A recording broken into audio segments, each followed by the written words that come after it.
Good evening sir. Good evening Gaurav ji. Good evening sir. Good evening. Good evening. Good evening. पिछली class में हम लोगों ने प्लानिंग की शुरुआत कर ली थी और जो डिफरेंट प्लान्स के बारे में जो अलग अलग लोगों ने दिया था वो सब देखा था हम लोगों ने। जी और सर। उसमें हम लोगों ने देखा था सबसे पहले जो आया था वो था हमारे पास विश्वेश्वरैया प्लान। विश्वेश्वरैया प्लान का जो एम विश्वेश्वरैया थे और बुक का नाम उनकी थी, क्या नाम था बुक का? The planned economy of India. Vicky proposal. Vicky proposal के बाद कांग्रेस प्लान था, बॉम्बे प्लान था। बॉम्बे प्लान के अलावा भी हमारे पास कुछ और प्लान्स थे जिनमें हमारे पास गांधीयन प्लान था, जन योजना थी जो एम एन रॉय ने पेश की थी, और सर्वोदय योजना थी जो 1950 में जयप्रकाश नारायण ने दी थी। यहाँ पर एक चीज हम लोगों ने, डेविड जी माइक आपका डिस्टर्ब कर रहा है। हम लोगों ने एक चीज देखी थी कि फिक्की प्रपोजल में सबसे पहली बार एक ऐसी बॉडी को कंस्टिट्यूट करने की बात की गई थी जो प्लानिंग का काम देखेगी, जो प्लानिंग से रिलेटेड सारी चीजों को कोऑर्डिनेट करेगी, रेगुलेट करेगी और बाकी काम करेगी। और उसके बाद हम लोगों ने देखा था कि जब कांग्रेस का 1938 का हरिपुरा अधिवेशन था तो उस हरिपुरा अधिवेशन की अध्यक्षता जब सुभाष चंद्र बोस के द्वारा की जा रही थी तो उसी समय नेशनल प्लानिंग कमेटी का गठन किया गया था, है ना। और हम लोगों ने देखा था कि नेशनल प्लानिंग कमेटी की 29 सब कमेटीज थी और जो मुख्य नेशनल प्लानिंग कमेटी थी उसके सदस्यों की संख्या 15 थी। और उसकी अध्यक्षता किसके द्वारा की जा रही थी? नेहरू जवाहरलाल द्वारा। सर। नेहरू के द्वारा। थोड़ा सा इसका बैकग्राउंड समझ लेते हैं एक बार कि ये जो हमारे पास नेशनल प्लानिंग कमेटी बनाई गई थी 1938 के हरिपुरा अधिवेशन के दौरान, हम लोगों ने उसमें यह भी देखा था कि बेसिकली नाम तो हरिपुरा अधिवेशन का आता है, लेकिन उस समय जो कांग्रेस शासित प्रदेश थे उनके श्रम उनके उनके उद्योग मंत्रियों की बैठक बुलाई गई थी। बाकी राज्यों को भी आमंत्रित किया गया था जो गैर कांग्रेस रूल्ड प्रोविंसेस थे, लेकिन उनमें से कुछ आए थे कुछ नहीं आए थे। तो उस मिनिस्टर्स की मीटिंग में इस नेशनल प्लानिंग कमेटी का गठन किया गया था। नेशनल प्लानिंग कमेटी का गठन हम लोग ये तो जानते हैं कि जवाहरलाल नेहरू इसके अध्यक्ष थे, लेकिन इसके जो अध्यक्ष चुने गए थे वो सबसे पहले चुने गए थे एम विश्वेश्वरैया। इनको तो आप लोग जानते ही हैं कौन है, हम लोगों ने इनके बारे में बात की थी। विश्वेश्वरैया प्लान और इंजीनियर्स डे इन्हीं के उस पर मनाया जाता है। तो एम विश्वेश्वरैया को इलेक्ट किया गया था इस नेशनल प्लानिंग कमेटी का हेड। एक नाम आपने और सुना होगा, मेघनाथ साहा। किसने किसने सुना है मेघनाथ साहा का नाम? ये सर नाम सुना साइंटिस्ट तो थे। नाम सुना हुआ है। है। वैसे साइंटिस्ट है। हाँ, साइंटिस्ट थे प्लस कांग्रेसी भी थे। तो जब ये एम विश्वेश्वरैया को हेड चुना गया प्लानिंग कमेटी का तो मेघनाथ साहा ने उनको अप्रोच किया और उनसे कहा कि आप इस पद से हट जाइए और आपकी जगह पर हम चाहते हैं, और जो मेजोरिटी है वो चाहते, कुछ लोग जो चाहते हैं वो जवाहरलाल नेहरू को नेशनल प्लानिंग कमेटी का हेड बनाना चाहते हैं। तो एम विश्वेश्वरैया खुशी खुशी उस पद से हट गए थे और उनके हटने के बाद जवाहरलाल नेहरू को नेशनल प्लानिंग कमेटी का हेड बनाया गया था। और बाकी हम लोगों ने देखा था कि बीच में फिर जो सेकेंड वर्ल्ड वॉर है वो आ गया था, कांग्रेस के सरकार ने इस्तीफा दे दिया था। और ये भी हम लोगों ने देखा था कि बहुत लंबे समय के इंतजार के बाद अल्टीमेटली आज़ादी के बाद 1949 में नेशनल प्लानिंग कमेटी ने अपनी रिपोर्ट सबमिट की थी, है ना। लेकिन बीच बीच में हम लोगों ने यह भी देखा था कि जो अंग्रेज सरकार थी वो अंग्रेज सरकार इसकी कुछ बातों के आधार पर उसने कुछ उपाय भी किए थे, जिनमें हम लोगों ने कुछ बॉडीज के बारे में देखा था कि कुछ बॉडीज बनाई गई थी। इसी की तरह 1944-1946 के बीच में एक बॉडी कंस्टिट्यूट की गई थी जिसका नाम था एडवाइजरी प्लानिंग बोर्ड। क्या नाम था? Advisory planning board. Board constitute किया गया था और इस एडवाइजरी प्लानिंग बोर्ड के जो हेड थे वो थे केसी नियोगी, क्षितिज चंद्र नियोगी। केसी नियोगी वही हैं जिनकी अध्यक्षता में भारत का पहला फाइनेंस कमीशन बनाया गया था, है ना। तो केसी नियोगी की अध्यक्षता में एडवाइजरी प्लानिंग बोर्ड ब्रिटिश सरकार के द्वारा बनाया गया था और 1944 में था और 1946 तक ये चलता है। 1946 में जब ये बंद हो जाता है उसके बाद हमारा कॉन्स्टिट्यूशन वगैरह बनता रहता है और हम जानते हैं कि इन सब चीजों के बाद जो पिछली रिकमेंडेशंस थी और जो रिक्वायरमेंट महसूस हो रही थी, क्योंकि जवाहरलाल नेहरू जी जो थे वो खुद नेशनल प्लानिंग कमेटी के अध्यक्ष थे, तो उनको ये पता था कि प्लानिंग की कितनी जरूरत है और एक केंद्रीय बॉडी होनी ही चाहिए जो इस प्लानिंग के काम को देखे। तो मार्च 1950 में प्लानिंग कमीशन का गठन किया गया। एग्जैक्ट डेट की बात करें तो 15 मार्च 1950 को प्लानिंग कमीशन का गठन किया गया। प्लानिंग कमीशन के गठन के बारे में हम लोगों ने देखा था कि अलग अलग बॉडीज ने इसकी मांग की थी, और अल्टीमेट अगर बात करें तो केसी नियोगी एडवाइजरी प्लानिंग बोर्ड में जब थे, तो एडवाइजरी प्लानिंग बोर्ड के खत्म होने के बाद केसी नियोगी ने भी एक रिकमेंडेशन दी थी कि प्लानिंग कमीशन का गठन किया जाए। तो अक्सर एग्जाम में ये आ जाता है कि किसकी संस्तुति पर, किसकी रिकमेंडेशन पर प्लानिंग कमीशन का गठन किया गया, तो जवाब है केसी नियोगी, है ना। लेकिन अगर वैसे बात करें तो इसकी जो जिसकी जो रिक्वायरमेंट है वो बहुत पहले से महसूस हो रही थी, और सबसे पहले अगर बात करें तो वो तो फिक की प्रपोजल था, जिसने नेशनल प्लानिंग कमीशन नाम की एक बॉडी के गठन की बात कही थी। आप लोग सब इस बारे में जानते हैं। अब 15 मार्च 1950 को प्लानिंग कमीशन का गठन किया गया। हमारा जो संविधान है वो कब लागू हुआ? 26 जनवरी 1950 को। लेकिन हमारे संविधान में कहीं पर भी प्लानिंग कमीशन नाम की किसी भी संस्था का कोई नाम नहीं है। ठीक। प्लानिंग कमीशन का जो गठन हुआ था वो हुआ था कैबिनेट रिजोल्यूशन के द्वारा, यानी कि कैबिनेट प्रस्ताव के द्वारा, कैबिनेट रिजोल्यूशन से प्लानिंग कमीशन का गठन किया गया था। और जैसा मैंने बताया कि क्योंकि पूरे संविधान में प्लानिंग कमीशन का कहीं कोई उल्लेख नहीं है, तो ये किस प्रकार की बॉडी थी? Non constitutional. Non constitutional. ठीक है, यानी कि गैर संवैधानिक स्टैचुटरी। बॉडी थी, गैर संवैधानिक बॉडी थी। दूसरी बात, प्लानिंग कमीशन का गठन कैबिनेट रिजोल्यूशन से किया गया। इसको बनाने के लिए कोई कानून नहीं लाया गया, कोई एक्ट नहीं लाया गया, कोई स्टैट्यूट नहीं लाया गया। तो क्योंकि ये किसी कानून या किसी एक्ट के द्वारा नहीं कंस्टिट्यूट की गई, इसलिए ये नॉन स्टैट्यूटरी भी है, यानी कि ये गैर संवैधानिक भी है और गैर सांविधिक भी है। ठीक, गैर संवैधानिक भी है और गैर सांविधिक भी है। नॉन ही है का मतलब क्या थी, अब तो खत्म हो गया ना प्लानिंग कमीशन। दूसरी बात, प्लानिंग कमीशन का काम क्या था? प्लानिंग कमीशन का काम था सरकार को यह सलाह देना कि किस प्रकार से इकोनॉमिक डेवलपमेंट से संबंधित मामलों को देखा जाए, उनके संबंध में किस प्रकार से प्लान किया जाए, क्या किया जाना चाहिए और क्या नहीं किया जाना चाहिए, इसके संबंध में सरकार को राय देने का काम प्लानिंग कमीशन का था। तो क्योंकि ये राय देने का काम करती थी, इसलिए किस प्रकार की बॉडी थी? Advisory body, advisory. या हिंदी में बोले तो सलाहकारी संस्था या सलाहकारी निकाय था। इसका काम क्या था? इसका काम था नए नए तरीके खोजना जिनका इस्तेमाल करके हम अपनी इकोनॉमी को डेवलप कर सकें। ठीक है, तो ऐसी जो बॉडी होती है जो नए नए आइडियाज खोजा करती है, नए नए तरीके निकाला करती है, उसको हम लोग क्या बोलते हैं? थिंक टैंक बोलते हैं। क्या बोलते हैं? Think tank. तो इसका काम क्या था? ये थिंक टैंक था। किस चीज के लिए इसको सोचना पड़ता था? किस चीज के उपाय सोचता था? Development planning. हाँ, कौन सा डेवलपमेंट? डेवलपमेंट तो कई तरीके का होता है, तो ये इकोनॉमिक डेवलपमेंट। Economic development. आवाज सबको क्लियर है ना मेरी? Yes sir. Economic development. ठीक है, इकोनॉमिक डेवलपमेंट से रिलेटेड थिंक टैंक था। तो ये मोटी मोटी बातें हैं हमारे प्लानिंग कमीशन के संबंध में कि ये कैबिनेट रेजोल्यूशन से इसका गठन हुआ था 15 मार्च 1950 को, और बाकी चीजें थिंक टैंक था। इसकी अगर बात करें, इसके कंपोजिशन की, खत्म तो हो गया है लेकिन प्रासंगिकता नहीं खत्म हुई। ठीक है, क्योंकि अभी भी बड़ा चलता रहता है नीति आयोग और योजना आयोग के बीच में कौन बेहतर था, कौन बेहतर है, क्यों खत्म किया गया, क्या नीति आयोग इतना सक्सेस काम कर पा रहा है बेहतर तरीके से। तो वो सब चीजें तो ये खत्म हो गया, लेकिन इसकी प्रासंगिकता हमारे एग्जाम के पॉइंट ऑफ व्यू से खत्म नहीं हुई है। अब यहां अगर देखें तो इसका जो हेड होता था, अध्यक्ष होता था, वो होता था प्रधानमंत्री, और प्रधानमंत्री होता था पदेन अध्यक्ष, या इंग्लिश में बोले तो ex officio chairman.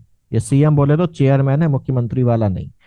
Ex officio chairman, ex officio अध्यक्ष, एक्स ऑफिशियो चेयरमैन का मतलब क्या होता है? जिन्होंने पॉलिटी में पढ़ा हुआ है वो ये जानते हैं कि एक्स ऑफिशियो चेयरमैन का मतलब क्या होता है। जो उस निकाय का सदस्य नहीं है उसके बावजूद उसकी अध्यक्षता करता है, जैसे कि वाइस प्रेसिडेंट होता है ex officio chairman of the Rajya Sabha, है ना।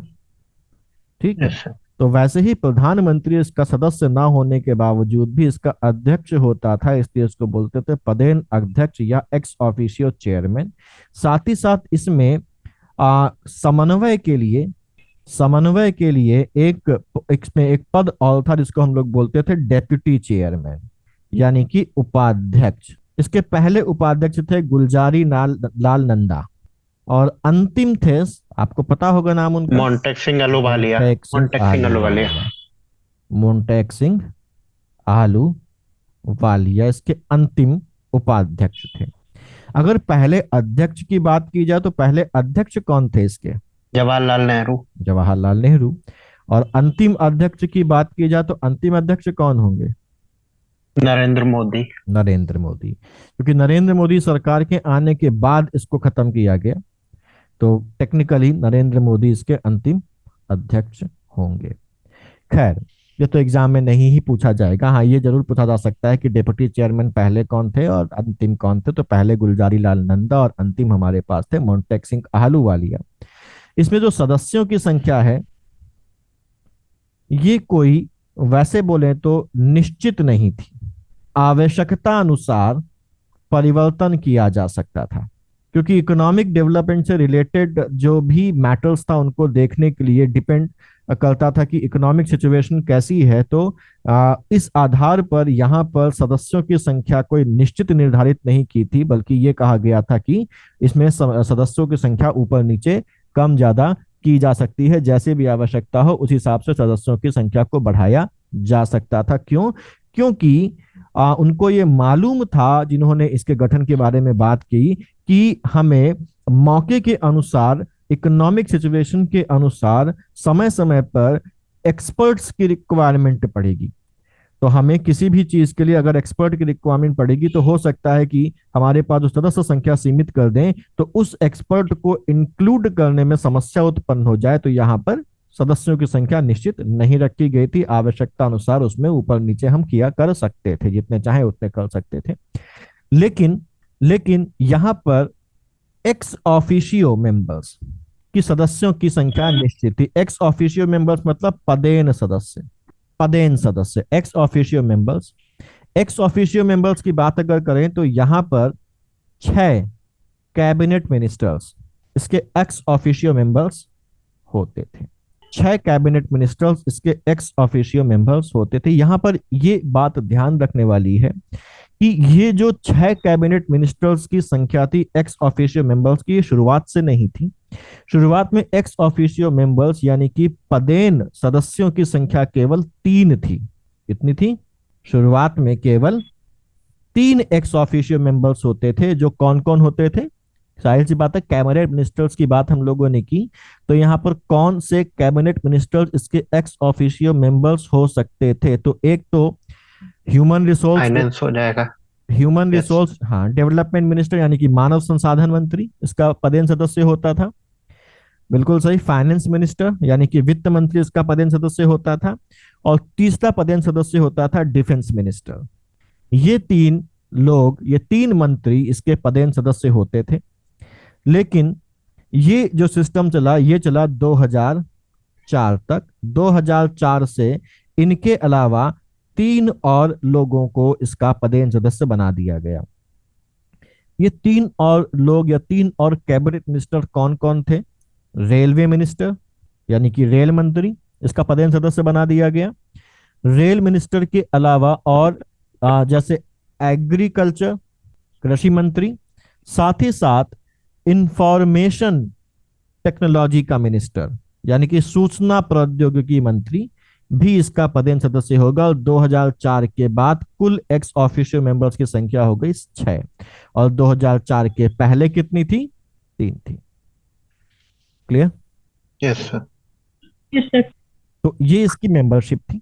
स्वायत्त संस्था थी। स्वायत्त संस्था का मतलब क्या हो गया? Autonomous body. ऑटोनॉमस बॉडी का मतलब क्या होता है? ऑटोनॉमस बॉडी ऐसी बॉडी होती है जो अपने निर्णय स्वयं ले सके। ऐसी बॉडी को क्या बोला गया? Autonomous body. जैसे एक बच्चा है और उसको उसके पापा स्कूल लेके जाते हैं, उसके पापा स्कूल से घर लेके आते हैं, उसको क्या खाना है क्या नहीं खाना सारे उसके फादर देखते हैं, तो वो बच्चा क्या ऑटोनॉमस है? नहीं है। नहीं सर। लेकिन उस बच्चे ने कहा कि हमको शहर के बाहर जाके कहीं और पढ़ना है, थोड़ा सा बड़ा हो गया तो पापा ने कहा जाओ बेटा दिल्ली जाओ, वहां जाके तैयारी करो। और वहां जाके उसको रख दिया और महीने महीने उसको पैसा भेजते रहते हैं। अब उस बच्चे को कहाँ रहना है, क्या खाना है, कब जाना है, कब आना है, ये वो खुद डिसाइड करता है। अब वो कैसा हो गया, ऑटोनॉमस हो गया। तो यहाँ पर ये जो संस्था है ये किस प्रकार की संस्था थी, ऑटोनॉमस बॉडी थी। ठीक है, क्लियर। जी यस सर। सर। अच्छा, अब क्योंकि इसमें एक्सपर्ट्स इन्वॉल्व थे और जहां पर भी एक्सपर्ट्स इन्वॉल्व हो जाते हैं वो बॉडी कैसी बॉडी हो जाती है, टेक्निकल बॉडी। Technical body. तो एक किस प्रकार की संस्था थी, तकनीकी संस्था। तकनीकी संस्था का मतलब ये नहीं कि रॉकेट और टीवी ये सब चीजें बनाने का काम था इसका। कोई भी जगह है जहां पर कोई एक्सपर्ट वो किसी भी फील्ड का हो तो वो एक्सपर्टाइज जब देगा तो वो टेक्निकल नॉलेज दे रहा है हमको, तो ये प्लानिंग से रिलेटेड एक टेक्निकल बॉडी थी। क्लियर, ठीक है। जी। लेकिन प्लानिंग कमीशन की जिस वजह से स्थापना की गई थी, उस स्थापना के बाद धीरे धीरे प्लानिंग कमीशन में कुछ खामियां आने लगी।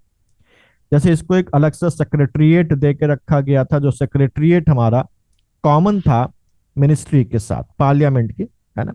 दूसरी बात है कि ये एक बॉडी ऐसी बॉडी थी जो नॉन कॉन्स्टिट्यूशनल बॉडी थी, है ना। और इसका काम ओवरलैप हो रहा था किसके साथ, फाइनेंस कमीशन के कामों के साथ इसने अपना काम ओवरलैप करना शुरू किया। क्योंकि फाइनेंस कमीशन का भी काम क्या है, वित्तीय मामलों में सरकार को सलाह देना। हम लोगों ने देखा है कौन सा आर्टिकल था फाइनेंस कमीशन का, 280। 280। 280। इसके अलावा एक राज्य अच्छा। फाइनेंस कमीशन भी था, है ना। आर्टिकल 243 में हम लोगों ने देखा था, जो पंचायतों और म्यूनिसिपैलिटी से रिलेटेड आई चीजों पर राय देता था। हाँ, आई सर आई। बिल्कुल, वेरी गुड, बहुत बढ़िया। ठीक है, तो अब क्या हुआ, प्लानिंग कमीशन का गठन तो इकोनॉमिक डेवलपमेंट से रिलेटेड मैटर्स में सरकार को सलाह देने के लिए किया गया था, लेकिन धीरे धीरे प्लानिंग कमीशन इतना बड़ा होता गया, उसका कद इतना बढ़ता चला गया कि वो हर मामले में, एडमिनिस्ट्रेटिव मामलों में भी अपनी राय देने लगा। और कई बार ऐसा हुआ कि फाइनेंस कमीशन और जो प्लानिंग कमीशन है, इन दोनों की बातों में मतभेद उत्पन्न होने लगा। ठीक है, यहां तक कि जवाहरलाल नेहरू ने खुद कहा कि ये एक ऐसी संस्था बन गई है जो हर मामले में अपनी टांग घुसेड़ना शुरू कर दे रही है। तो एक नॉन कॉन्स्टिट्यूशनल बॉडी जो कि प्लानिंग कमीशन है, वो अब हस्तक्षेप और आ, आ, करने लगा उन मामलों में भी जो मामले एक कॉन्स्टिट्यूशनल बॉडी के पर्वे में आते हैं, जो फाइनेंस कमीशन था। ठीक है, और हम लोगों ने अभी देखा, अभी 2014 के पहले एक घटना बड़ी उसमें चर्चा में थी कि मोंटेक सिंह अहलूवालिया जिस ऑफिस में बैठते थे, उस ऑफिस में सोने का शायद टॉयलेट ऐसा कुछ आई थी। जैसे टॉयलेटों का था, हाँ लाखों रुपए के लग गए थे एक हाँ, एक टॉयलेट। इस तरीके का काम वहां पर किया गया था। खैर, तो प्लानिंग कमीशन का बेसिकली काम क्या था, प्लानिंग कमीशन का बेसिकली काम ये था कि हम अपने देश में जो भी मटेरियल अवेलेबल है, जो भी कैपिटल अवेलेबल है, जो भी ह्यूमन रिसोर्स अवेलेबल है, यानी कि जो भी संसाधन हमारे देश में उपलब्ध हैं, वो मानव के रूप में संसाधन हो, पूंज के रूप में संसाधन हो, किसी मटेरियल के रूप में संसाधन हो। ठीक है, उन संसाधनों का इस्तेमाल करके किस प्रकार से इस देश की आवश्यकताओं की पूर्ति की जाए। ठीक, ये काम था उसका। उसका काम ये था कि वो प्लान्स बनाए, क्योंकि वो थिंक टैंक है, तो उसका काम था वो प्लान बनाए, वो योजनाएं बनाए, जिन योजनाओं के अंतर्गत देश के विकास के लिए देश के संसाधनों का उचित तरीके से प्रयोग किया जा सके। आज की भाषा में बात करें तो कुशलतम प्रयोग किया जा सके, क्योंकि हम सस्टेन्ड डेवलपमेंट की बात करते हैं ना।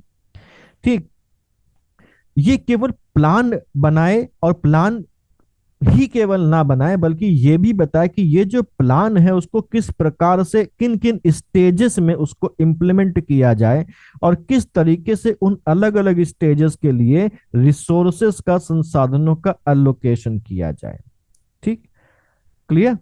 साथ ही साथ उन मामलों की तरफ देश की सरकार का ध्यान आकर्षित करना जो मामले देश की आर्थिक वृद्धि या इकोनॉमिक डेवलपमेंट के रास्ते में बाधा बन सकते हैं। तो ये सब इसके एक तरीके से मोटे मोटे काम थे, जिन कामों को इसको ध्यान में रखकर प्लानिंग करनी थी और अपना होने के अस्तित्व को बताना था। क्लियर? ठीक है। यस अब जैसे मुझे बताइए, हमारा देश एक फेडरल कंट्री है, यानी कि हमारा देश एक संघ है, इसमें एक यूनियन है और साथ साथ क्या है, स्टेट्स हैं। लेकिन ये जो प्लानिंग कमीशन है, ये प्लान किसके लिए कर रहा है? केवल यूनियन के लिए कर रहा है, केवल स्टेट के लिए कर रहा है, या पूरे देश के लिए कर रहा है? पूरे देश के लिए। पूरे पूरे देश देश के लिए कर रहा है, पूरे देश के लिए कर रहा है। लेकिन इसमें राज्यों का प्रतिनिधित्व तो है ही नहीं, क्योंकि इसमें एक्स ऑफिशियो जो मेंबर्स हैं उनमें एक्सपर्ट रहेंगे, और एक्स ऑफिशियो मेंबर्स के रूप में कैबिनेट मिनिस्टर है, पहले 3 थे बाद में 6 कर दिए। तो क्या हम राज्यों से अगर हम मिलके बने हैं, तो क्या उन राज्यों के विकास, क्योंकि हम पूरे देश के विकास की बात कर रहे हैं, तो उन राज्यों के विकास के लिए कोई भी योजना क्या इस प्रकार से बनाई जानी चाहिए जिनमें उन राज्यों का कोई पार्टिसिपेशन ना हो? राज्यों के पार्टिसिपेशन की भी आवश्यकता है। और हम जानते हैं कि जो प्रधानमंत्री अभी जो हमारे हैं नरेंद्र मोदी, उन्होंने इस चीज को एक बहुत बड़ा मुद्दा बनाया कि इसमें राज्यों का पार्टिसिपेशन नहीं है, इसीलिए इसको खत्म कर देना चाहिए, और अन्य बातों के अलावा, है ना। तो यहाँ ये पर इसमें समस्याएं उत्पन्न हो रही थी कि राज्यों का पार्टिसिपेशन, क्योंकि ये फेडरल नेचर को एक तरीके से क्या कर रहा है, लोगों ने इसकी आलोचना करी कि फेडरल नेचर को तो ये फॉलो ही नहीं कर रहा, क्योंकि यहाँ पर तो सब केंद्र का है और राज्यों की अपनी एक स्वायत्तता होती है। राज्यों को उनके कामों में जो उनको अलॉट किए गए हैं उनके संबंध में उनकी स्वायत्तता होती है। तो कुछ इस तरीके का काम भी होना चाहिए कि राज्यों की वो जो स्वायत्तता है वो स्वायत्तता भी बनी रहे। तो इसके लिए इन्हीं केसी नियोगी की संस्तुति पर पहले 5 ईयर प्लान में के दौरान एक और बॉडी बनाई गई 6 अगस्त 1952 को। इस बॉडी का नाम दिया गया नेशनल डेवलपमेंट काउंसिल, राष्ट्रीय विकास परिषद। राष्ट्रीय विकास परिषद का गठन किया गया। ठीक, राष्ट्रीय विकास परिषद का काम क्या था? राष्ट्रीय विकास परिषद का काम, जैसा मैंने अभी बताया, कि जो प्लानिंग कमीशन था उसमें राज्यों का प्रतिनिधित्व नहीं था, और राज्यों को एक फेडरल स्टेट में अपने कामों के संबंध में स्वायत्तता मिली होती है, संपूर्ण ऑटोनॉमी होती है, उनके पास पूर्ण स्वायत्तता मिली होती है। तो फेडरल स्ट्रक्चर में कोई दिक्कत ना आए और राज्यों को भी उनकी बातें वहां पर सुनी जाएं, तो इसके लिए राष्ट्रीय विकास परिषद, नेशनल डेवलपमेंट काउंसिल का गठन किया गया। ठीक है, ठीक। अब जो नेशनल डेवलपमेंट काउंसिल था, इस नेशनल डेवलपमेंट काउंसिल के तहत जो प्राइम मिनिस्टर हैं और जो राज्यों के चीफ मिनिस्टर्स हैं, यानी कि राज्यों के मुख्यमंत्री हैं, उनको ये मौका मिला कि वो जो प्लान्स हैं, जो योजनाएं हैं, उनकी जो वर्किंग है उसकी समीक्षा कर सकेंगे, उसको समय समय पर रिव्यू कर सकेंगे, और अगर किसी प्लान में कोई भी चीज ऐसी होती है जिस पर उनको आपत्ति है तो उसके बारे में वो अपनी बात कह सकेंगे। ठीक है, तो हम ये बोल सकते हैं कि नेशनल डेवलपमेंट काउंसिल का जो गठन किया गया उसमें सबसे प्रमुख कारण यही था कि जो फेडरलिज्म है, वो फेडरलिज्म यानी कि जो संघवाद है, वो संघवाद बना रहे या बना हुआ दिखाई पड़ता रहे। ठीक है, समझ में आ रहा है ना आप लोगों को? Yes sir. Yes sir. ठीक है, तो मैं एक बार फिर से इसको दूसरे शब्दों में बोल देता हूं कि जो प्लान्स हैं प्लानिंग कमीशन के द्वारा, वो बेसिकली किस प्रकार के प्लान हैं? केंद्रीय योजना है ना। कैसे प्लान से? सेंट्रल प्लान से, है ना।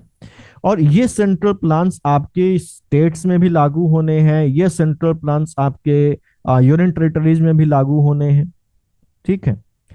और इनको लागू तब तक ठीक तरीके से नहीं किया जा सकता जब तक कि उस यूनियन टेरिटरी और उस स्टेट का भी यहां पर कोऑपरेशन और सहमति ना हो। तो एनटीसी का ऑब्जेक्टिव, एनडीसी का ऑब्जेक्टिव यानी कि नेशनल डेवलपमेंट काउंसिल का एक ऑब्जेक्टिव ये भी था कि वो इस कंसेंट और कोऑपरेशन को डेवलप करने का काम करे, ठीक है, क्लियर। साथ ही साथ हम ये भी बोल सकते हैं कि प्लानिंग कमीशन एक सेंट्रल बॉडी है और उस सेंट्रल बॉडी के प्लान्स को डिसेंट्रलाइज, विकेंद्रीकृत करने के लिए, यानी कि उनको रिव्यू करने का अधिकार मिल सके जो मुख्यमंत्री हैं राज्यों के या यूनियन टेरिटरीज में जो भी लोग हैं, इसलिए नेशनल डेवलपमेंट काउंसिल का गठन किया गया। तो हम ये बोल सकते हैं कि यहां पर ये जो नेशनल डेवलपमेंट काउंसिल है, ये भारत की फेडरलिज्म को प्रोटेक्ट करने के लिए और थोड़ा बहुत डिसेंट्रलाइजेशन जो हो सकता था यहां पर, उसको करने के लिए बनाया गया, ठीक है, क्लियर। नेशनल डेवलपमेंट काउंसिल का अध्यक्ष और नेशनल डेवलपमेंट काउंसिल के जो सचिव होते थे वो वही होते थे जो प्लानिंग कमीशन के होते थे, यानी कि जो प्रधानमंत्री है, प्रधानमंत्री ही नेशनल डेवलपमेंट काउंसिल का भी अध्यक्ष होगा, क्लियर। Yes sir. ठीक, जैसा मैंने बताया कि नेशनल डेवलपमेंट काउंसिल के गठन के बाद राज्यों के मुख्यमंत्रियों को भी ये मौका मिला कि वो प्लान्स यानी कि जो योजनाएं हैं उनकी समीक्षा कर सके। तो ये मौका कैसे मिला? ऐसे मिला कि राज्यों के मुख्यमंत्रियों को राष्ट्रीय विकास परिषद यानी कि नेशनल डेवलपमेंट काउंसिल का सदस्य बनाया गया और अब इसके सदस्य के रूप में वो अब क्या करते थे? रिव्यू करते थे प्लान्स को जो उनके राज्यों में चलाए जा रहे हैं, क्लियर। यहां पर एक बात ध्यान रखनी है कि जब नेशनल डेवलपमेंट काउंसिल का गठन हुआ था तो शुरुआत में राज्यों के मुख्यमंत्री ही इसके सदस्य हो सकते थे। प्राइम मिनिस्टर इसका चेयरमैन है और राज्यों के जो मुख्यमंत्री हैं वो इसके दूसरे सदस्य हैं। लेकिन जैसे जैसे काम बढ़ता चला गया वैसे वैसे इसके सदस्यों की संख्या भी बढ़ती चली गई। तो इसके चेयरमैन कौन था? इसका प्राइम मिनिस्टर। मेंबर्स कौन होते थे? Chief ministers of states.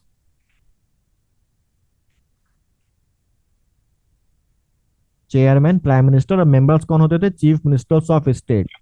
लेकिन 1967 के बाद से 1967 के बाद से इसके सदस्यों की संख्या बढ़ी और केवल चीफ मिनिस्टर ऑफ स्टेट्स के अलावा इसमें कुछ और लोगों को भी इसका सदस्य बनाया गया। इसके सदस्य कौन बने? कैबिनेट मिनिस्टर्स भी इसके सदस्य हो गए, ठीक। मेंबर्स ऑफ प्लानिंग कमीशन, योजना आयोग के जो सदस्य थे वो भी इसके सदस्य बन गए। यूनियन टेरिटरीज के एडमिनिस्ट्रेटर्स, यूनियन टेरिटरी के जो प्रशासक हैं वो भी इसके सदस्य बना दिए गए। 1967 के पहले स्टेट्स के चीफ मिनिस्टर्स ही इसके सदस्य होते थे, लेकिन 1967 के बाद स्टेट्स के चीफ मिनिस्टर्स के साथ साथ केंद्रीय कैबिनेट मिनिस्टर्स, यहां पर मैं लिख देता हूं यूनियन कैबिनेट मिनिस्टर, सारे कैबिनेट मिनिस्टर्स के सदस्य हो गए। प्लानिंग कमीशन के जो मेंबर्स हैं वो भी इसके सदस्य बन गए ऑटोमेटिकली। और यूनियन टेरिटरीज के जो प्रशासक होंगे उनको हम किसी भी नाम से पुकारें, लेफ्टिनेंट गवर्नर के नाम से पुकारें, एडमिनिस्ट्रेटर के नाम से पुकारें, वो भी इसके सदस्य बना दिए गए, क्लियर। Yes sir. ठीक है। और क्योंकि यहाँ पर फेडरलिज्म और डिसेंट्रलाइजेशन को दिखाना था, तो ऐसे प्रोविजन बनाए गए कि प्लानिंग कमीशन के द्वारा अगर कोई प्लान बनाया गया है तो उस प्लान को तभी लागू किया जाएगा जब नेशनल डेवलपमेंट काउंसिल उसकी स्टडी करके, उसको रिव्यू करके, उसको अपनी सहमति दे देगा। यानी कि नेशनल डेवलपमेंट काउंसिल की एसेंट के बाद, नेशनल डेवलपमेंट काउंसिल की स्वीकृति के बाद ही प्लानिंग कमीशन के द्वारा बनाए गए किसी भी प्लान को पब्लिश किया जा सकता था। Clear? Yes sir. Yes, sir. तो अब एक जो छींटा पड़ा था प्लानिंग कमीशन के ऊपर कि वो एक सेंट्रल बॉडी है, अब वो छींटा यहां से क्या हो गया, हट गया, क्योंकि यहां पर तो राज्यों के मुख्यमंत्री भी शामिल है ना, और उनके रिव्यू के बाद ही काम आगे बढ़ेगा। तो एक तरीके से फेडरलिज्म भी यहां पर आ गया और डिसेंट्रलाइजेशन भी आ गया। अब हुआ क्या, जब ये सब काम चलता रहा और प्लानिंग कमीशन के द्वारा बनाए गए प्लान्स हैं वो देश में लागू होते गए। प्लानिंग कमीशन के द्वारा बनाए गए जो प्लान्स, उनको हम किस नामों से जानते हैं? 5 ईयर प्लान। ईयर प्लान्स के नाम से जानते हैं। और इस प्लानिंग कमीशन के द्वारा बनाए गए 5 ईयर प्लान्स लागू होते गए और 2014 तक सब ठीक ठाक चलता रहा। वो भले ही ठीक ठाक चलता दिख रहा हो या वास्तविकता में ठीक ठाक चल रहा हो। और 2014 में जब यहाँ पर रेजाइम बदला, जब राज बदला और भाजपा की सरकार में प्रधानमंत्री नरेंद्र मोदी आए, तो उन्होंने अपने पहले भाषण में 15 अगस्त 2014 को घोषणा करी कि हम प्लानिंग कमीशन को समाप्त करेंगे और प्लानिंग कमीशन की जगह पर एक नई बॉडी लेके आएंगे। और उसके बाद ये प्लानिंग कमीशन को समाप्त कर दिया गया और 1 जनवरी 2015 को प्लानिंग कमीशन की जगह पर एक नई बॉडी लेके आएगी जिसका नाम रखा गया नीति आयोग, है ना, NITI आयोग। नीति आयोग के बारे में हम लोग बाद में बात करेंगे 5 ईयर प्लान के बाद, क्योंकि 5 ईयर प्लान जैसी प्लानिंग कमीशन से रिलेटेड है तो उसको साथ ही हम लोग पढ़ेंगे और उसके बाद हम लोग नीति आयोग की बात करेंगे। अब मुझे बताइए, ये सर एनडीसी को तो डिसॉल्व नहीं किया गया ना, जे हाँ, अभी भी इसका यही काम है बिल्कुल कि अप्रूवल जे बिल्कुल देगी बिल्कुल नीति बिल्कुल, आयोग के मैं भी। उसी बात पे आ रहा हूँ। अब यहाँ पर एनडीसी जो थी बेसिकली रिलेटेड थी किसके साथ? एनडीसी जो थी प्लानिंग कमीशन के वो साथ। प्लानिंग कमीशन के साथ रिलेटेड थी, क्योंकि उसका सारा का सारा काम केवल किससे संबंधित है? प्लानिंग कमीशन से संबंधित है। प्लानिंग कमीशन को तो समाप्त कर दिया गया, प्लानिंग कमीशन को तो समाप्त कर दिया गया और प्लानिंग कमीशन के समाप्त होने के बाद एनडीसी का भी जो काम है वो खत्म हो गया और इसको भी प्रपोज किया गया था। इसके बारे में भी ये कहा गया था कि नेशनल डेवलपमेंट काउंसिल को भी समाप्त कर दिया जाएगा। तो इसको खत्म करने का प्रपोजल तो था कि इसको खत्म कर दिया जाएगा। अच्छा, ये जो नेशनल डेवलपमेंट काउंसिल था ये भी एक नॉन कॉन्स्टिट्यूशनल और नॉन स्टैट्यूटरी बॉडी था और इसका गठन भी कैबिनेट प्रस्ताव के द्वारा किया गया था। तो इसको खत्म भी किसके द्वारा किया जा सकता है? कैबिनेट प्रस्ताव के द्वारा ही इसको खत्म किया जा सकता है। तो अभी तक नेशनल डेवलपमेंट काउंसिल को ऑफिशियली खत्म करने के लिए कोई रिजोल्यूशन, कोई प्रस्ताव नहीं लाया गया है। तो आज की डेट में भी नेशनल डेवलपमेंट काउंसिल या राष्ट्रीय विकास जो परिषद है वो अस्तित्व में है। ये अलग बात है कि इसके पास करने के लिए कोई काम नहीं है ना, एक वेस्टिजियल बॉडी बन के ये रह गई है, कोई काम इसके पास करने को नहीं है, फिर भी ये बॉडी अभी अस्तित्व में है क्योंकि ऑफिशियली इसको समाप्त नहीं किया गया। और हम अगर बोलें कि ऑफिशियली इसका अध्यक्ष इस समय कौन है तो आपका जवाब क्या होगा? नरेंद्र मोदी। हाँ, नरेंद्र मोदी जी। तो प्रधानमंत्री नरेंद्र मोदी अभी भी इसके अध्यक्ष हैं क्योंकि इसको भी समाप्त नहीं किया गया है। ठीक, यहां तक सारी बातें क्लियर? Yes sir. अब आते हैं 5 ईयर प्लान्स पे। ठीक, प्लानिंग कमीशन ने मुख्य काम क्या किया? पंचवर्षीय योजनाएं बनाना। और यहां से आपको एक सवाल डेफिनेटली मिलेगा किसी ना किसी रूप में। तो अगर हम बात करें तो 5 ईयर प्लान्स की अगर बात करो, सबसे महत्वपूर्ण चीजें जो 5 ईयर प्लान्स में हमको ध्यान रखनी है वो ध्यान रखनी है 5 ईयर प्लान का समय, 5 ईयर प्लान का मॉडल, 5 ईयर प्लान का उद्देश्य। ये सबसे इंपॉर्टेंट चीजें ध्यान रखने वाली हैं। इसके साथ ही साथ किस 5 ईयर प्लान में क्या काम हुआ, कोई इंपॉर्टेंट योजना शुरू करी गई, कोई इंपॉर्टेंट इंस्टीट्यूशन बनाया गया, कोई इंपॉर्टेंट बॉडी को बनाया गया, वो इंपॉर्टेंट चीजें यहां पर हमको ध्यान रखनी कि कौन सी चीज कौन से 5 ईयर प्लान में की गई। अगली चीज हमको यहां पर ध्यान रखनी है कि वो 5 ईयर प्लान सफल था या असफल था। सफल और असफल की बात यहां पर इस बात पर डिपेंड करती है कि उस 5 ईयर प्लान में जो ग्रोथ रेट है, जो वृद्धि दर है, उसका लक्ष्य कितना रखा गया था, यानी कि टारगेटेड ग्रोथ रेट क्या था और अचीव्ड ग्रोथ रेट क्या था, यानी कि ग्रोथ रेट वृद्धि का लक्ष्य क्या था और वृद्धि की प्राप्ति क्या हुई। अगर जितना लक्ष्य निर्धारित किया था कि भाई हमको इस 5 ईयर प्लान में 5% की इकोनॉमिक ग्रोथ चाहिए और अगर ग्रोथ हो गई 5.1%, तो हम कहेंगे कि ये कैसा हो गया, सफल। और अगर रह गई 4.9%, तो हम क्या कहेंगे, ये असफल हो गया। ठीक, तो हम लोग ग्रेजुअली आगे बढ़ेंगे इन सभी चीजों को ध्यान में रखते हुए, कुछ पढ़ी कुछ गैर पढ़ी चीजों को ध्यान में रखते हुए, लेकिन गैर पढ़ी भी वो जो एग्जाम के लिए जरूरी है। तो वहां पर आपको इन पॉइंट्स को ध्यान में रखना है कि किस 5 ईयर प्लान का समय क्या था, उसका मॉडल क्या था, उसका उद्देश्य क्या था, कौन कौन से महत्वपूर्ण काम उस 5 ईयर प्लान में किए गए, उसका टारगेटेड ग्रोथ रेट क्या था और उसका अचीव्ड ग्रोथ रेट क्या था। क्लियर? ठीक है। Yes sir. तो सबसे पहला काम तो ये करना है कि हमको इन 5 ईयर प्लान्स की एक टेबल बना लेनी है शॉर्ट में, जिसमें हमको लिखते जाना है 5 ईयर प्लान का नाम।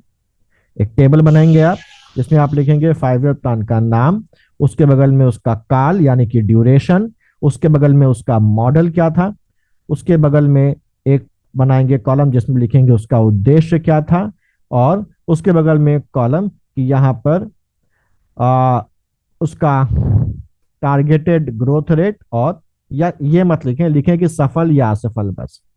बाकी तो फिर पूरी डिटेल अलग से हम लोग को पढ़नी ही है, तो ये बनाते हुए चलेंगे। इनमें पहला और दूसरा कॉलम आज हम लोग कवर कर लेते हैं एक समरी बना के, बाकी जैसे जैसे आगे बढ़ते जाएंगे इन कॉलम्स को आप बताई हुई जानकारी के आधार पर फिल करते जाइएगा। ठीक है, क्लियर? इससे क्या होगा कि रिवीजन के लिए एक बढ़िया सा आपके पास तरीका हो जाएगा कि आप समराइज तरीके से मुख्य चीजों को रिवाइज कर सकते हैं एक बार टेबल को देख। और कोई ज्यादा है नहीं, 12 ही है।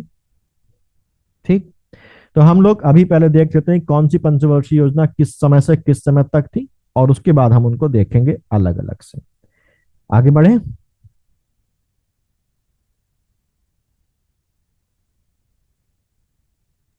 तो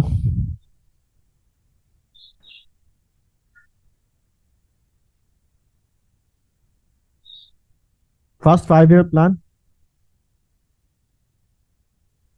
फर्स्ट 5 ईयर प्लान हमारा चला 1951 से 1956 तक। फर्स्ट 5 ईयर प्लान 1951 से 1956 तक। इसके बाद आता है हमारा second 5 year plan.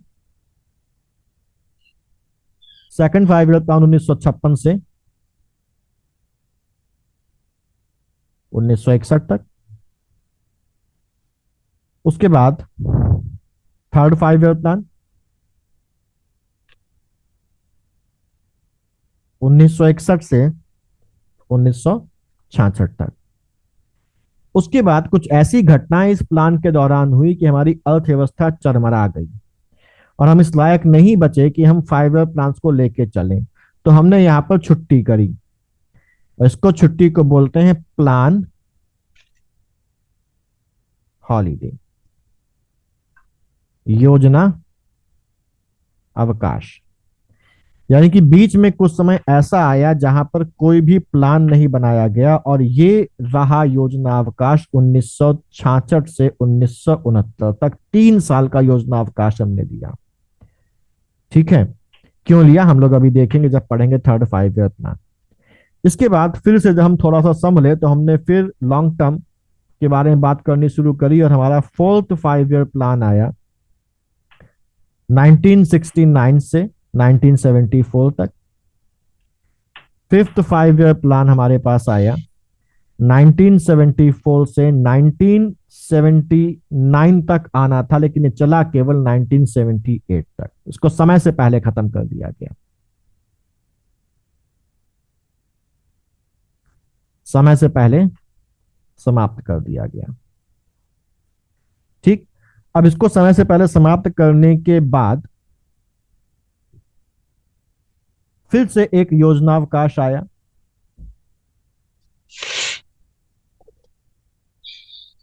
Plan holiday. और इस प्लान हॉलिडे में एक एक साल के छोटे छोटे प्लान बनाए गए जिनको नाम दिया गया रोलिंग प्लान। और ये चले 1978 से 1980 तक। उसके बाद फिर से, हिंदी क्या होगी? हाँ जी, रोलिंग प्लान की हिंदी क्या होगी? रोलिंग प्लान की हिंदी अभी आप ऐसे नोट कर लीजिए, फिर हम लोग जब पढ़ेंगे तो मैं बताऊंगा। अनवरत योजना। अनवरत योजना, हाँ बिल्कुल, अनवरत योजना। सर ये 1978 से 80 है। 1978 1980, हाँ जी, जी सर। ठीक है। फिफ्थ, फिर अब इसके बाद फिर से सिक्स्थ प्लान हमारे पास, या 6 5 ईयर प्लान हमारे पास आएगा। इन रोलिंग प्लान्स के बाद 1980 से 1985 तक 7 5 ईयर प्लान आया 5 साल के लिए, 1985 से 1990 तक। इसके बाद ऊपर कर दूं इसको। Yes sir. इसके बाद फिर से एक तरीके का प्लान हॉलिडे आएगा 1990 से 1992 तक। हर प्लान हॉलिडे का कारण है, हम लोग जब पढ़ेंगे तब वहां पर देखेंगे कि आखिरकार क्यों लेना पड़ा। तो 8वां जो 5 ईयर प्लान है वो 1990 से नहीं बल्कि इस प्लान हॉलिडे के बाद शुरू हुआ 1992 से लेके 1997 तक चला। नवा 5 ईयर प्लान हमारे पास 1997 से जाएगा सन 2002 तक। 10वां 5 ईयर प्लान 2002 से 2007 तक। 11वां 5 ईयर प्लान जाएगा 2007 से 2012 तक। और 12वां 5 ईयर प्लान जाएगा 2012 से 2017 तक। तो ये हमारे पास 12 5 ईयर प्लान हैं, और 20 में हमारे पास कुछ ऐसे ईयर्स हैं जहां पर कोई 5 ईयर प्लान नहीं है, और उन ईयर्स जहां पर कोई 5 ईयर प्लान नहीं उनको बोला गया प्लान हॉलिडे या योजनावकाश। मुझे बताइए कितनी बार प्लान हॉलिडे या योजनावकाश लिया गया? 3 बार। 3 बार। तीन बार। 3 बार सर। 3 बार। पहली बार लिया गया 1966 से 1969 तक, यानी कि तीसरे 5 ईयर प्लान के बाद। दूसरी बार लिया गया 1978 से 1980 तक, यानी कि 5वें 5 ईयर प्लान के बाद। और तीसरी बार लिया गया 1990 से 1992 तक, 7वें 5 ईयर प्लान के बाद। तो कितनी बार योजना अवकाश लिया गया ये ध्यान रखिए, कब से कब तक लिया गया ये ध्यान रखिए, और कौन से प्लान के बाद लिया गया ये ध्यान रखिए। ठीक या? तो कुल वर्ष भी पूछता है कि कुल कितने वर्ष तक योजना अवकाश हाँ रहा। ठीक है, बताइएगा आप लोग कितने वर्ष तक रहा। सर उसी में कंफ्यूजन हो जाता है। ठीक है, हम लोग इसको अभी देख लेंगे। वैसे तो हम लोग को देखने में यही आ रहा है कि 1966 से 69 कितने साल हो गए, 1978 1980 कितने साल हो गए, और यहाँ पर कितने साल हो गए। चलिए 7 गिनेंगे। साल। अब हम लोग एक एक करके आगे बढ़ते हैं, और बीच बीच में फिर ये देखते रहेंगे कि कितना साल का योजना अवकाश था और क्यों था, और उस योजना अवकाश में आखिरकार हुआ क्या। ठीक है, तो थोड़ा सा और देख लेते हैं। हमारे पास पहला 5 year plan, first 5 year plan 1951 से 1956 तक चला। ठीक, ये पहला 5 ईयर प्लान था। ये 5 ईयर प्लान आजादी के बाद बनने वाला पहला इकोनॉमिक डेवलपमेंट ओरिएंटेड प्लान था, जिसमें हमको अपनी अर्थव्यवस्था को सुधारने का काम करना था। क्योंकि हम जानते हैं जब अंग्रेज हमारे देश में गए तो अंग्रेज देश में सब कुछ बर्बाद करके गए। यहां पर एक चीज ये ध्यान रखनी है कि हमारे देश को खड़ा होने के लिए जरूरी था कि हम अपने उद्योगों का डेवलपमेंट करें, लेकिन उद्योगों का डेवलपमेंट जो था वो तुरंत तो नहीं किया जा सकता था, उसमें समय लगा। और हमारे देश की जो सबसे बड़ी जो जनसंख्या थी वो किस पर उस समय भी डिपेंडेंट थी और किस पर इस समय भी डिपेंडेंट है कृषि। है ना। एग्रीकल्चर। और जब हम आजाद हुए तो हमारे पास, क्योंकि अंग्रेज हमको बिल्कुल चूस कर गए थे, ब्रेन थ्योरी हम समझते ही हैं, हमारे देश से हमारे ही पैसे का इस्तेमाल करके वो हमारे ही सामान को हम ही को बेचते थे, और वो भी बहुत ज्यादा प्रॉफिट में, और सारा कुछ यहाँ से एक तरीके से सारी वेल्थ चूस के ले गए। तो जब वो गए तो हमारा देश एक तरीके से गरीबी, भूखमरी, अनएम्प्लॉयमेंट जैसी न जाने कितनी समस्याओं से जूझ रहा था। ठीक। अब सबसे बड़ी बात यह थी कि अभी तक की परिस्थितियों के लिए तो हम अंग्रेजों को जिम्मेदार ठहरा सकते थे, लेकिन अब जो सिचुएशन ऐसी थी वो ये आ गई थी कि 1947 के बाद से शासन हमारे पास है, और अब इन समस्याओं के लिए हम किसी को दोष नहीं दे सकते कि ये समस्या अब इनकी वजह से, क्योंकि अब शासन हमारे हाथ में है। अब हम कर सकते हैं और हम कदम उठा सकते हैं इन समस्याओं को दूर करने के लिए। तो सरकार का जो अब सबसे पहला ध्यान था वो ये था कि भाई हम अपने देश की वो चीज पर सबसे पहले ध्यान दें जिस चीज पर देश की सबसे ज्यादा जनसंख्या डिपेंडेंट है, जिस चीज से देश में भुखमरी की समस्या को दूर किया जा सकता है, और उस चीज का नाम क्या था? एग्रीकल्चर। कृषि। तो उद्योगों से पहले भी हमारे देश में किस पर ध्यान दिया गया? कृषि पर ध्यान दिया गया। और कृषि के साथ इससे एसोसिएटेड चीज है सिंचाई। हम अभी भी अगर पढ़ते हैं कृषि से संबंधित कोई भी निबंध तो उसमें ये देखते हैं एक लाइन जरूर आती है कि हमारा देश की जो कृषि है वो कृषि वर्षा पर आधारित है ना। यानी कि अगर बारिश ना हो तो हमारे देश की खेती क्या हो जाएगी? बर्बाद हो जाएगी। हमारे देश में नदियां बहुत हैं, लेकिन नदियों का जो डिस्ट्रीब्यूशन है वो ऐसा है कि कहीं पर तो बहुत सारी नदियां और कहीं पर नदियां हैं ही नहीं। तो सिंचाई की सबसे बड़ी समस्या थी, तो इस सिंचाई की समस्या को भी दूर करने का बेड़ा इस पहले 5 ईयर प्लान में उठाया गया। ये जो पहला 5 ईयर प्लान है ये बेस्ड था जिस मॉडल पर, उस मॉडल का नाम है Harold Domar. Domar model. Harold Domar model पर ये बेस्ड है। हैरोल्ड और डोमर दो अर्थशास्त्री थे। एक थे हमारे पास रॉय एफ हैरोल्ड और दूसरे थे एवसी डोमर। ठीक है। इन्होंने एक मॉडल दिया था, इन्होंने एक मॉडल बनाया था जो मॉडल उन देशों के लिए था जो देश बहुत बुरी सिचुएशन से गुजर थे। मॉडल में कई सारे बातें थी, कई सारे एस्पेक्ट थे, और ये बेसिकली भारत को बहुत बढ़िया तरीके से सूट कर रहा था, भारत की सिचुएशंस को सूट कर रहा था। दूसरी बात, ये जो मॉडल था ये कीनी, जो हम लोगों ने एक नाम सुना था कीन्स का, है ना, जेएम कीन्स का नाम सुना था। जेएम कीन्स के सिद्धांतों पर आधारित ये मॉडल था। ठीक है। तो इन चीजों, क्योंकि ये मॉडल भारत की सिचुएशन को चूज कर रहा था, जेएम कीन्स की बातों पर बेस्ड था, जो इस तरीके की इकोनॉमी को किस तरीके से उबारा जाए उस बातों को समझाया गया था। तो इस हैरोल्ड डोमर मॉडल को ही थोड़े बहुत फेरबदल के साथ इस पहली 5 ईयर प्लान में अपनाया गया। ठीक है। उद्देश्य क्या था इसका? तो इस पहले 5 ईयर प्लान का जो उद्देश्य था वो था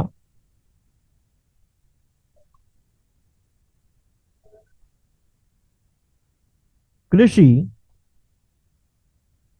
व सिंचाई सुधार। कि हमें अपने देश की कृषि को सुधारना है, हमें अपने देश की सिंचाई व्यवस्था को सुधारना है कि वो खेत जहां पर सिंचाई की वजह से फसल नहीं हो पा रही है वहां पर भी सिंचाई की सुविधा पहुंचे। और इसीलिए क्योंकि कृषि के लिए सिंचाई बहुत जरूरी है, इसलिए पहली पंचवर्षीय योजनाओं में बांध बनाए गए। और यहां पर 3 प्रमुख बांध इस पंचवर्षीय योजना में बनाए गए, जिनमें से पहला है दामोदर घाटी परियोजना। दामोदर घाटी परियोजना शुरू करी गई। दूसरा बनाया गया भाखड़ा नागल बांध। और तीसरा बांध बनाया गया हीराकुंड। हीराकुड बांध। हीराकुंड। ठीक है। दामोदर घाटी परियोजना नाम से ही जाहिर है किस नदी पर है? दामोदर नदी पर। दामोदर। उधर नदी। और किस राज्य में है? पश्चिम बंगाल। वेस्ट बंगाल। भाखड़ा नागल परियोजना किस पर है? सतलज पर है। सतलज, और हमको पता है किस राज्य में है? पंजाब, हरियाणा। हीराकुड बांध महानदी। महानदी उड़ीसा। पर है। उड़ीसा। महानदी उड़ीसा पर है। यहां पर ये जरूर ध्यान देने वाली बात है कि जो दामोदर घाटी परियोजना है, ये हम लोगों ने जब ज्योग्राफी पढ़ी थी तो वहां पर भी देखा कि दामोदर घाटी परियोजना भारत की पहली, ये वाली दामोदर घाटी परियोजना भारत की पहली बहुउद्देशीय नदी घाटी परियोजना थी। भारत की पहली बहुउद्देशीय नदी घाटी परियोजना। बहुउद्देशीय का मतलब होता है कि बहुत सारे ऑब्जेक्ट्स को लेके इसको बनाया गया था। यानी कि यहां पर इस परियोजना में सिंचाई भी एक ऑब्जेक्ट था, बिजली भी एक ऑब्जेक्ट था, किससे बिजली भी बनाई जाए, साथ ही साथ मछली पालन वगैरह में भी सहायता मिले।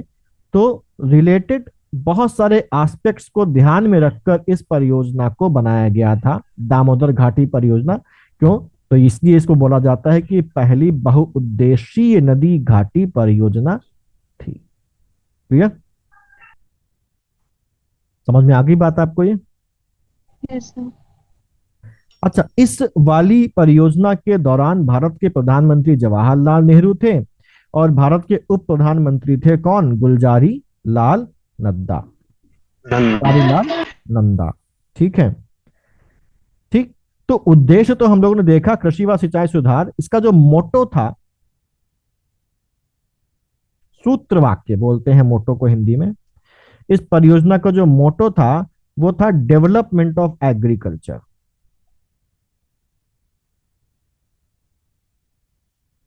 डेवलपमेंट ऑफ एग्रीकल्चर, यानी कि हिंदी में बोले तो क्या हो गया? कृषि विकास। कृषि विकास। कोई समस्या यहां तक? No sir. ठीक है। No sir. अच्छा, कभी कभार पहले 5 ईयर प्लान में कुछ सवाल एक्स्ट्रा भी पूछ लेता है।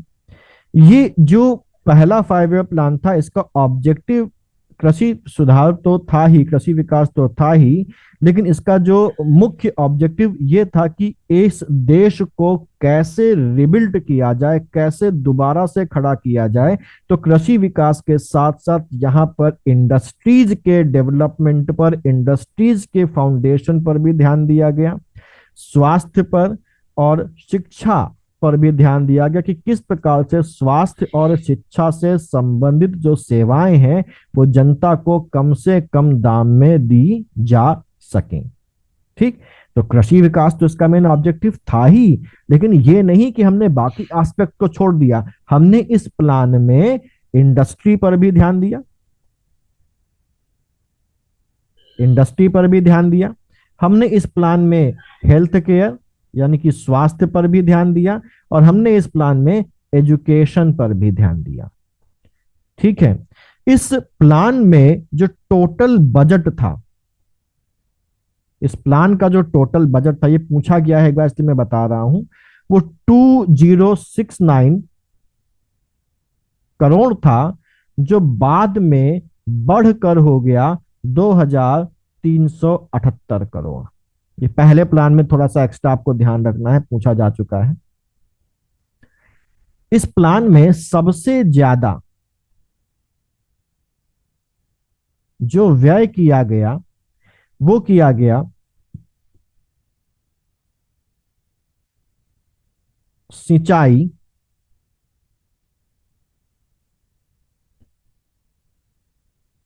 व ऊर्जा पर, जो है 27.2%।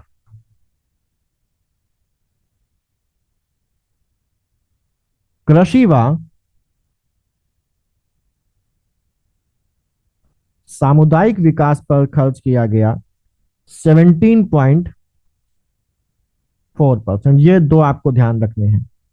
सबसे ज्यादा व्यय किस पर? सिंचाई और ऊर्जा पर 27.2%, एग्रीकल्चर एंड कम्युनिटी डेवलपमेंट पर 17.4%। इसके अलावा सामाजिक सेवाओं पर 16.6% था, उद्योगों के लिए 8.6% था, ट्रांसपोर्ट और कम्युनिकेशन के लिए 24% था।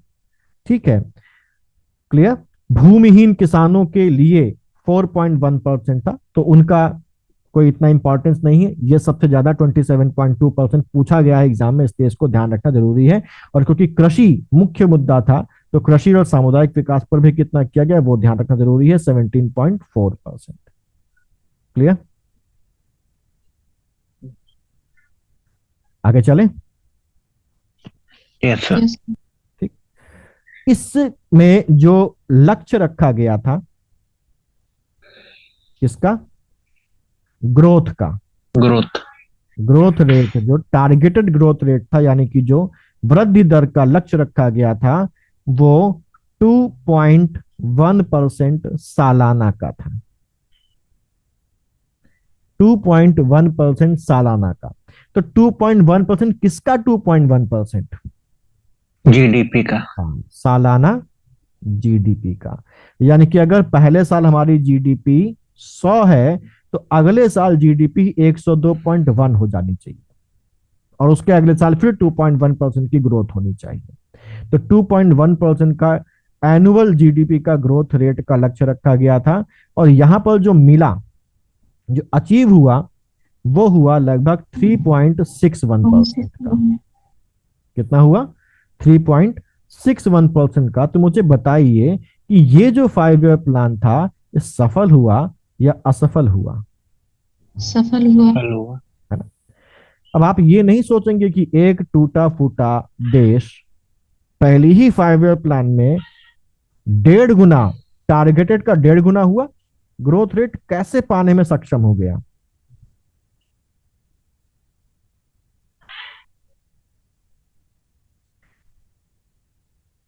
कारण सबसे बड़ा था इसका मानसून। इन 5 सालों में भारत में मानसून बहुत अच्छा रहा, और उस मानसून की वजह से इन 5 सालों में जो खेती है उसमें बहुत उम्दा फसल हुई, बहुत अच्छी फसल हुई, और उस अच्छी फसल की वजह से जो जीडीपी हो गई, उस जीडीपी में ग्रोथ ज्यादा हुई, है ना। यहां पर ये माना जाता है कि इस पीरियड में हमारे देश की जो पर कैपिटा इनकम है उसमें 8% की इंक्रीमेंट हुआ था। क्लियर? 8% का इंक्रीमेंट हुआ था। और जैसा मैंने अभी बताया कि यहाँ पर कृषि के अलावा हेल्थ केयर पर भी ध्यान दिया गया। तो भारत सरकार ने WHO के साथ मिलकर, किसके साथ मिलकर? WHO के साथ मिलकर बहुत सारे प्लान चलाए, जो बच्चों की हेल्थ और जो इन्फेंट मॉर्टेलिटी है, बाल मृत्यु दर है, उस बाल मृत्यु दर से संबंधित थे। इसका असर ये हुआ कि स्वास्थ्य सेवाओं में सुधार हुआ। स्वास्थ्य सेवाओं में सुधार होने के साथ साथ जो बाल मृत्यु दर थी, जो इन्फेंट मॉर्टेलिटी रेट था, वो इन्फेंट मॉर्टेलिटी रेट घटा। और उस इन्फेंट मॉर्टेलिटी रेट घटने, स्वास्थ्य सेवाओं में सुधार होने का असर ये हुआ कि इन 5 सालों में जो देश की पॉपुलेशन है, वो पॉपुलेशन भी क्या हो गई? बढ़ गई, इंक्रीज हो जाएगी। ठीक है, ये पॉपुलेशन भी बढ़ गई। एक चीज हम लोगों ने और देखी थी, जब हम लोग पॉलिटी में पढ़ रहे थे, क्या पढ़ रहे थे, पंचायत, तो मैंने एक प्रोग्राम का नाम लिया था अच्छा, सामुदायिक विकास कम्युनिटी वाला कार्यक्रम। था। यस सर, सामुदायिक विकास कार्यक्रम, है ना। यहाँ पर भी बेसिकली गांवों के विकास की बात हुई थी, जहां पर यह किया गया था कि गांव के जो लोग हैं उनके साथ मिलकर वो लोग कुछ ऐसा काम करें जिससे कि गांवों का और उन लोगों का विकास हो, जिसको नाम दिया गया कम्युनिटी डेवलपमेंट प्रोग्राम, सामुदायिक विकास कार्यक्रम। ये सामुदायिक विकास कार्यक्रम भी इसे फर्स्ट 5 ईयर प्लान के दौरान शुरू किया गया था, 2 अक्टूबर 92 1952 में। और हम लोगों ने यह भी देखा था कि सरकार के पास रिसोर्सेस तो उस समय कम थे, तो सामुदायिक विकास कार्यक्रम पूरे देश में जिस लेवल पर सरकार चाहती थी उस लेवल पर नहीं शुरू किया जा पा रहा था, रिसोर्सेस की कमी की वजह से। तो उसकी वजह से, रिसोर्सेस की कमी की वजह से, क्योंकि कम्युनिटी डेवलपमेंट प्रोग्राम पूरे देश में प्रॉपर तरीके से नहीं चलाया जा पा रहा था, तो इसको सपोर्ट करने के लिए सरकार ने एक योजना चलाई थी। इसका नाम क्या था? नेशनल एक्सटेंशन सर्विस, यानी कि राष्ट्रीय प्रसार योजना। हाँ, प्रसार योजना या प्रसार सेवा, ये शुरू किया था, है ना। और ये राष्ट्रीय प्रसार सेवा हम लोगों ने देखा था कि 1 साल के बाद शुरू की गई थी, 1953 में। तो ये भी हमारी किसमें हुआ? यहीं पर हुआ, ठीक है। साथ ही साथ पॉपुलेशन तो बढ़ ही रही थी, लेकिन सरकार ने क्या किया, सरकार ने 1952 में, इसी फर्स्ट 5 ईयर प्लान में 1952 में ही प्लानिंग प्रोग्राम को अपनाया, फैमिली प्लानिंग प्रोग्राम को अपनाया।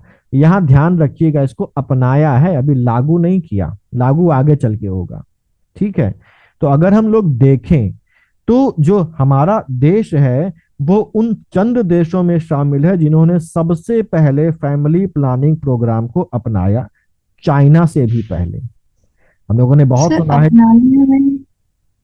अपनाया का मतलब अंतर क्या हुआ, मतलब अपनाने और लागू करने में? लागू करने का मतलब ये हुआ कि लागू करने के लिए प्रॉपर वहां पर योजनाएं बना के लागू की जाए, लोगों को प्रोत्साहित किया जाए। वो हमारे पास उसके लिए अगर हम योजना बना के उसको एनफोर्स करना शुरू कर देते हैं तो कह देते हैं कि लागू किया। यहाँ पर अपनाने का मतलब होगा सरकार ने उसको अपने एजेंडा में शामिल किया कि फैमिली प्लानिंग भी हमारे लिए जरूरी है, लेकिन अभी उसको करने के लिए खास तौर से कोई कदम नहीं उठाए गए, ठीक है। ठीक, तो हमने चाइना से भी पहले अपनाया। ये अलग बात है कि आज हम चाइना को भी छोड़ के इस समय दुनिया की नंबर 1 कंट्री है पॉपुलेशन के मामले में आज की डेट में। क्लियर? और इसी फर्स्ट 5 ईयर प्लान के दौरान